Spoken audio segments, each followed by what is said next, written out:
ചാവറയച്ചനെയാണ് ഇവിടെ അവതരിപ്പിക്കുന്നത്. ചാവറ യൂണിറ്റിന്റെ സ്വർഗീയ മധ്യസ്ഥനും കേരളത്തിലെ ആദ്യ സാമൂഹ്യ പരിഷ്കർത്താവുമായ വിശുദ്ധ ചാവറ പിതാവിന്റെ ജീവിതത്തിലെ ഒരു ഭാഗം നമുക്ക് മുന്നിൽ അവതരിപ്പിക്കുന്നു.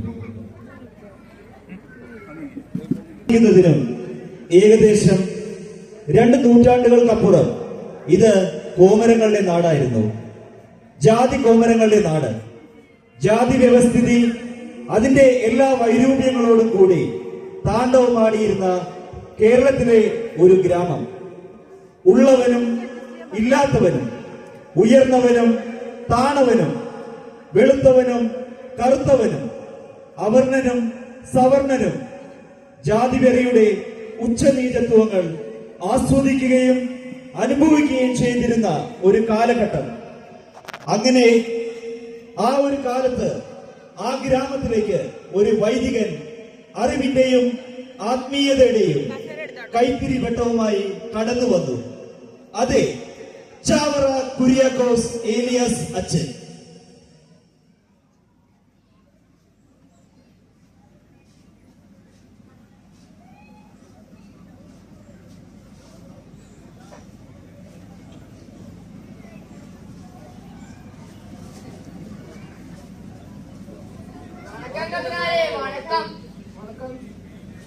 കഥനാരെ, നമ്മുടെ ഉണ്ണികളെ ഇംഗ്ലീഷ് പഠിക്കണമെന്ന് ഇച്ചിരി നാളായി നോം നിരൂപിക്കുന്നു.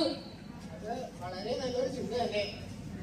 അവരെ ശീമയിലോ മദ്രാശിയിലോ അയച്ച് ഇംഗ്ലീഷ് പഠിപ്പിക്കാമെന്ന് വിചാരിച്ചാൽ അന്തർജനങ്ങൾ സമ്മതിക്കില്ല. കഥനാരി ഇംഗ്ലീഷ് പഠിപ്പുള്ള ആളല്ലേ? ഒരു ഇംഗ്ലീഷ് പള്ളിക്കൂടം നമ്മുടെ നാട്ടിൽ ആരംഭിച്ചാൽ നന്നായിരിക്കും. ആലോചന നല്ലത് തന്നെ. ഞാനിവത് ആലോചിക്കാറില്ല. പക്ഷേ ഒരു ഇംഗ്ലീഷ് പള്ളിക്കൂടം നമ്മുടെ നാട്ടിൽ ആരംഭിക്കാൻ ഉള്ള അനുമതി കിട്ടുക അത്ര എളുപ്പമല്ല. കത്തനാരി തന്നെ ബിഷപ്പ് തിരുമേനിയെ കണ്ട് സംസാരിച്ചാൽ സാധിച്ചേക്കും. നമ്മുടെ കുട്ടികൾ ഇംഗ്ലീഷ് പഠിച്ചാൽ കേമായിരിക്കും. കാര്യമൊക്കെ ശരി തന്നെ. ലോകഭാഷ ഇംഗ്ലീഷ് നമ്മുടെ നാട്ടിലെ കുട്ടികൾക്ക് അറിവിന്റെ വാതായനങ്ങൾ തുറന്നു കൊടുക്കും. പിന്നെ എന്താ കത്തനാരെ പ്രശ്നം?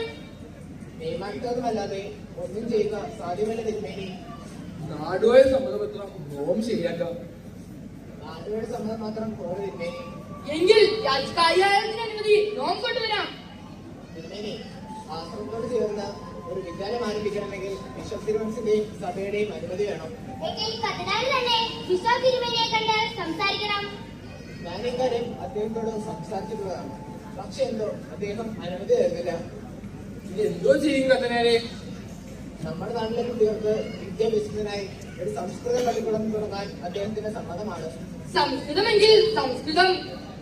വേദഭാഷ സംസ്കൃതം ഇംഗ്ലീഷ് ഭാഷയേക്കാൾ ഒട്ടും പിന്നിലല്ല. അത് മറ്റു ഭാഷകളുടെ മാതാവാണ്. ഉണ്ണികളില്ലത്ത് ഉണ്ടു മുടങ്ങി വെറുതെ സമയം കളയണം. തിരുമേനി ഇന്നത്തേക്ക് പൊക്കൊള്ളുക. കുട്ടികളെ ഇന്ന് തന്നെ ഇല്ലാക്കി വിടണം.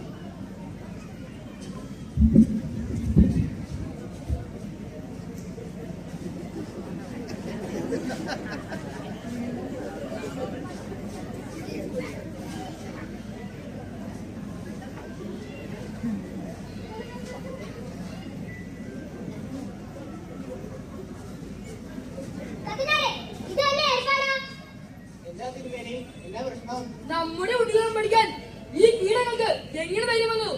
ഞാനാണ് അവരിവിടെ എത്തിയത്. തീണ്ടാപ്പാടാൻ നിൽക്കേണ്ട കീടക്കുഞ്ഞുങ്ങൾ നമ്മുടെ ഉണ്ണികൾക്കൊപ്പം ഈ വഴി നടക്കാൻ പോലും ഈ മൃഗങ്ങൾക്ക് അവകാശമില്ല. ബ്രാഹ്മണനെ തിരികെയുണ്ടാകുന്ന പൗഷ്യത്വം അറിയാമോ? അവന്റെ തല ആനയെ കൊണ്ട് ചവിട്ടി അരയ്ക്കും. ബ്രാഹ്മണൻ അവൻ ഇങ്ങനെ രാമൻ നമ്പൂതിരിയും തുളു ബ്രാഹ്മണനും സുതരും കുഞ്ഞു ജന്മങ്ങൾ അവർ ദൈവത്തിന്റെ പ്രതിഫലിച്ചു. ആരും നമ്പിയാൽ തീയലും കമ്മാനും ഉക്കുവനും പുലയനും പറയനും കുറുക്കനും ജാതിക്ക് നീചർ അധമർ. അധമനസ്ഥാനം 60 അടി അകലെ. അധമർ അവർ ബ്രാഹ്മണനെ കണ്ടുകൂടാ, തൊട്ടുകൂടാ, തീണ്ടിക്കൂടാ. അവർ ബ്രാഹ്മണനെ കണ്ടാൽ, തൊട്ടാൽ, തീണ്ടിയാൽ വധശിക്ഷയ്ക്ക് അർഹർ. ഇന്നത്തെ നിയമമനുസരിച്ച് ജാതി വ്യവസ്ഥ പാലിക്കാത്തവന്റെ മരണദണ്ഡന. അവരെ ആനയെ കൊണ്ട് ചവിട്ടിച്ചോ, തീരം കേട്ട് തല തർത്തോ, ചിത്രം ചെയ്തോ കൊല്ലും. തീണ്ടുതൊഴിൽ നിയമങ്ങൾ പാലിക്കാനും പാലിക്കപ്പെടാനുള്ളതാണ്.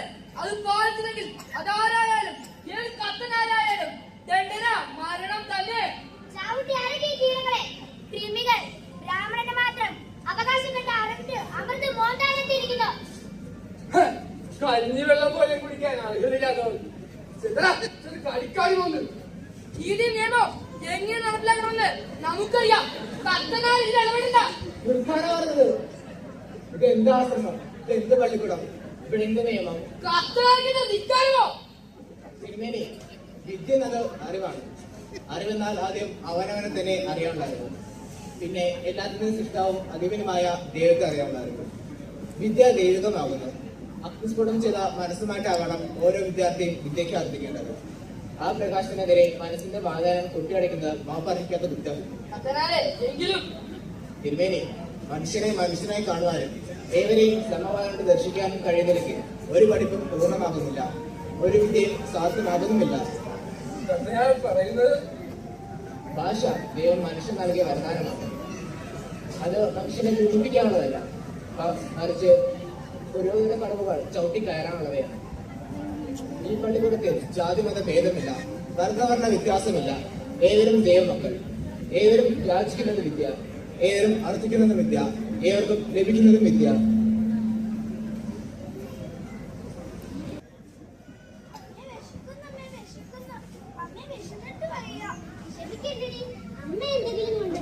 എനിക്ക് വിശന്നിട്ട് കണ്ണു കാണുന്നില്ല. അമ്മ വിശക്കുന്ന, അമ്മ വിശന്നിട്ട് കണ്ണു കാണുന്നില്ല. അമ്മ വരുന്നുണ്ട്.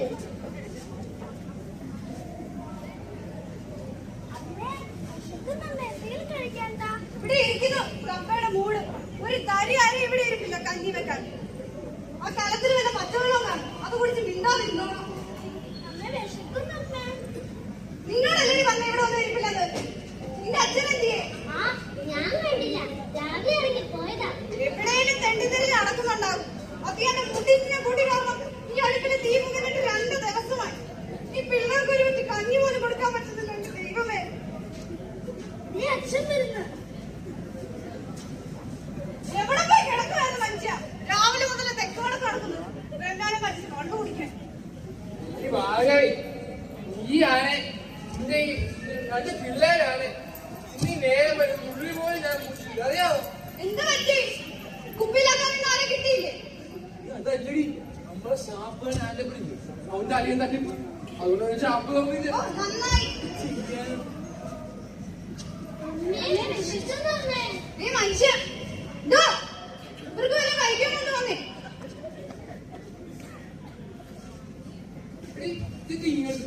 ഇതിനാ തീ ഇവിടെ വെക്കാനും വളമാനും വല്ല ഉണ്ടാക്കി വേണ്ടത്.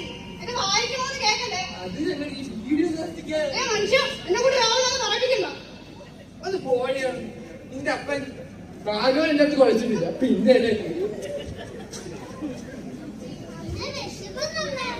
വേദിക്കുന്നു നിന്റെയൊക്കെ അപ്പൻ പട്ടിണി പറമ്പൻ രാജപ്പൻ. അങ്ങേരോട് ചെന്ന് പറ, ഞാൻ അടുത്ത്.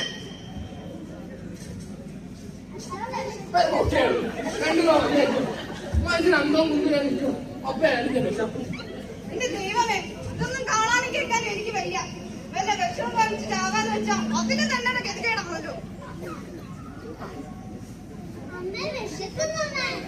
എല്ലാരും ഇതൊക്കെ കണ്ട് പോകുമ്പോ പട്ടിണി പറമ്പ് രാജപ്പനെ തന്നലോടെ കൊണ്ടുപോകും.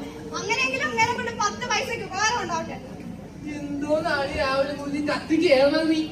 എന്റെ കൂടെ കൂടിയപ്പോ മുതല് ഇത് ചെയ്ത് കത്തിയല്ലേ മനുഷ്യ?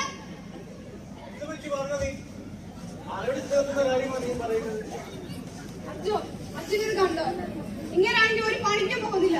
ഈ പിള്ളേർക്ക് 2 വെച്ച് കഞ്ഞിയുടെ വെള്ളം കൊടുത്തിട്ട് എത്ര ദിവസമായെന്നറിയാവോ? പണിയിട്ടല്ല ആരെങ്കിലും പണി തന്നാലേ ഈ ചെയ്യാൻ പറ്റത്തുള്ളൂ. എന്നാൽ നീ നാളെ ഇവിടെ നിന്ന് കാണും, ഞാൻ നിനക്കൊരു ജോലി ശരിയാക്കി തരാം. ഭാർഗവി, പിള്ളേരൊന്നും സ്കൂളിൽ പോയില്ലേ? അച്ഛോ, ഇവരെ സ്കൂളിൽ വിടണമെങ്കിൽ ഞാൻ സ്വന്തമായി ഒരു സ്കൂൾ തുടങ്ങേണ്ടി വരും. അതെന്താ മോളെ? കഴിഞ്ഞ വർഷം പിള്ളേരെ സ്കൂളിൽ ചേർക്കാൻ തോന്നുന്നപ്പോ ചോദിച്ചതൊക്കെ കേട്ട് എന്റെ കണ്ണ് തള്ളിപ്പോയി. അച്ഛോ, അത്രയും കാശുണ്ടായിരുന്നെങ്കിൽ 2 ബാറിയാ സ്വന്തമായിട്ട് വാങ്ങിച്ചു. കണ്ടു വെച്ച് എഴുതിയാണ് മനസ്സിലിരുപ്പ്. പിന്നെ ഇവിടുത്തെ എങ്ങനെ കണ്ടുപിടിക്കാനാ? അതൊക്കെ നമുക്ക് ശരിയാക്കാമെന്നേ. നീ എന്താ പിള്ളേരെ വേറെ സ്കൂളിൽ കൊണ്ടുപോയി ചേർത്തത്? അവര് നമ്മുടെ പള്ളിക്കൂടത്തിൽ ചേർത്താൽ പോരായിരുന്നു. അച്ഛോ, എന്റെ വർത്താനം പറയും പഴയ സ്കൂളിൽ ചേർത്താൻ പറ്റി. ചേർത്തായപ്പോൾ എന്തൊക്കെ പേര്? അതിനൊന്നും കുഴപ്പമില്ല.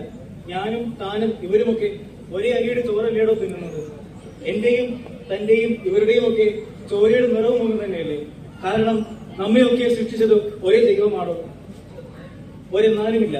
അച്ഛോ, ഞങ്ങള് ക്രിസ്ത്യാനികളല്ല. ഞങ്ങളുടെ മക്കളെ പള്ളിയൊക്കെ സ്കൂളിൽ ചേർക്കാനുള്ള യോഗ്യതയും പാങ്ങൊന്നും ഞങ്ങൾക്കില്ല. യോഗ്യതയും പാങ്ങുമൊന്നും ഇപ്പോൾ നീ നിശ്ചയിക്കേണ്ട ഭാർഗവി. അച്ഛാ, അത് ഒരതുമില്ല. നീ നാളെ തന്നെ പിള്ളേരെയും കൂട്ടി പ്രിൻസിപ്പൽ അച്ഛനെ പോയി കാണണം. അച്ഛനോട് ഞാൻ പറഞ്ഞോളാം. അച്ഛോ, അതിന് ചെലവൊക്കെ ചെലവും നീ ഇപ്പോൾ എനിക്ക് ചെലവൊന്നും ചെയ്യണ്ട രാജപ്പ. അതല്ല അച്ഛോ, പിള്ളേരുടെ ഫീസും മറ്റും. പിള്ളേരുടെ ഫീസിന്റെ കാര്യം നിന്നോട് ആരെങ്കിലും ചോദിച്ചോ ഭാർഗവി? അതോർത്ത് നീ വിഷമിക്കേണ്ട. ഇവർക്ക് എവിടം വരെ പഠിക്കണോ അവിടം വരെ ഇവർക്ക് പഠിക്കാം. അതിനുള്ള എല്ലാ ഏർപ്പാടും പ്രിൻസിപ്പൽ അച്ഛൻ ചെയ്തുകൊള്ളൂ. അച്ഛാ, ഇതിനൊക്കെ ഞങ്ങൾ എങ്ങനെയാ നന്ദി പറയുന്നേ? നന്ദി എന്നോടല്ല ഭാർഗവി പറയേണ്ടത്, ആ തമ്പുരാനോടാണ്. അങ്ങേര് തീരുമാനിച്ചായിരുന്നുവെങ്കിൽ ഇന്ന് ഈ സ്കൂളോ ഞാനോ ഇവിടെ ഉണ്ടാകുമായിരുന്നില്ല. ആധുനിക കേരളത്തിന്റെ പരിഷ്കർത്താവ് എന്നറിയപ്പെടുന്ന വിശുദ്ധ ചാവറ കുര്യാക്കോസ് CSSന്റെ ആദർശങ്ങൾ പിന്തുടരുന്ന ഒരു സന്യാസ സമൂഹമാണ് ഞങ്ങളുടേത്. സഹജീവി കാരുണ്യവും സമത്വ ഭാവനയും സമൂഹ നന്മയുമാണ് നമ്മൾ മുന്നോട്ട് നയിക്കേണ്ടത്. അതായിരിക്കണം നമ്മുടെ കർത്തവ്യം. അപ്പോൾ മാത്രമേ വിശുദ്ധ ചാവറ പിതാവിനെ പോലെയുള്ളവർ മഹത് വ്യക്തിത്വങ്ങളുടെ ജീവിതം ധന്യമാവുകയുള്ളൂ. ഇപ്പോഴും എപ്പോഴും സ്തുതിയായിരിക്കട്ടെ.